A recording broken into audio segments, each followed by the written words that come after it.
Students, today we have to go through footprints without feet.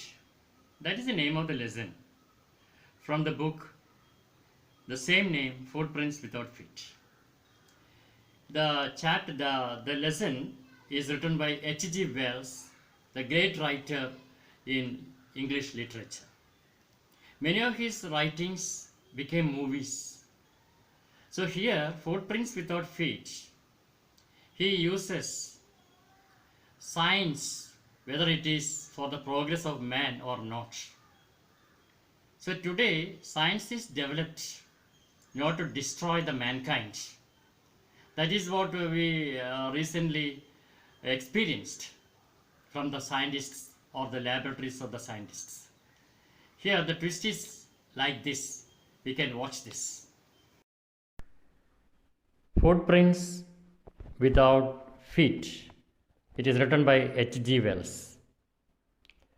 Can a man become invisible? This is a story of a scientist who discovers how to make himself invisible.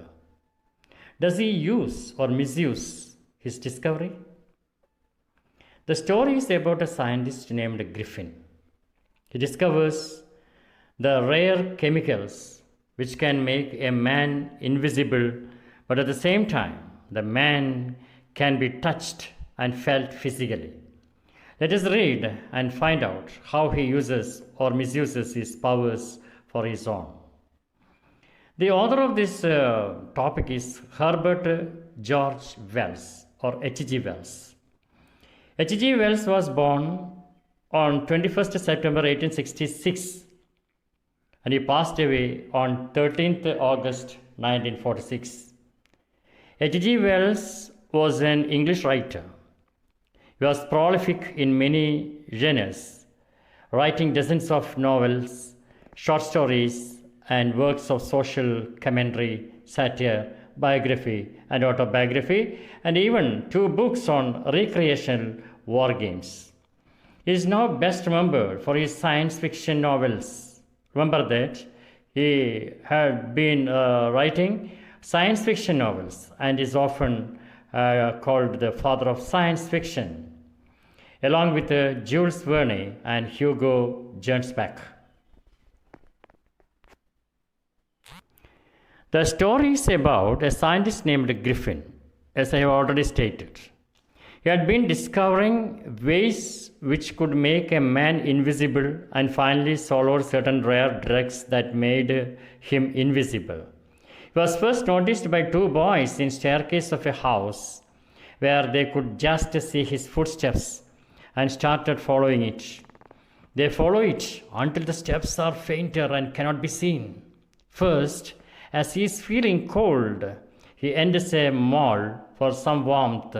After the store shut down, he decides to wear some warm clothes and eat something. He first unboxes a few clothes and wears them. Then from the kitchen of a restaurant, he eats cold meat and some coffee. Later, he goes to a grocery store and eats sweets and drinks wine. He then falls asleep on a pile of quilts. He then wakes up in the morning when some of the store assistants had seen him and started chasing him. He quickly threw away all the clothes he was wearing and became invisible again. Then he started roaming around again without any clothes in the cold winters of London. He then decides to steal clothes from a theatre company, as he knew he would get something there to cover his face as well. He then steals bandages for his face, dark glasses, false nose, and a hat of covering himself. He then hits the shopkeeper and steals all his money. Soon he realizes that London is too crowded to live like this and decides that he would go to the remote village.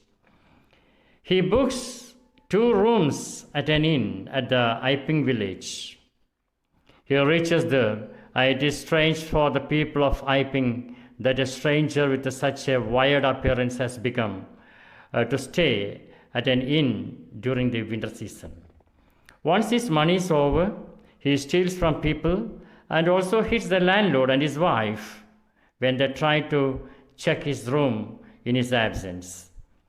Then the village constable is asked for help, but before that, Mrs. Hall, the wife of the landlord, asks him questions regarding who he is and what he did to her furniture. This makes him really furious, and he decides to show her who really is. The people then see a headless man, and Mr. Jeffers, the constable, also finds out that he would have to arrest a man who does not have a head. They are unable to catch Griffin as he removes all his clothes and becomes invisible. He even knocks out Jeffers as he tries to catch him.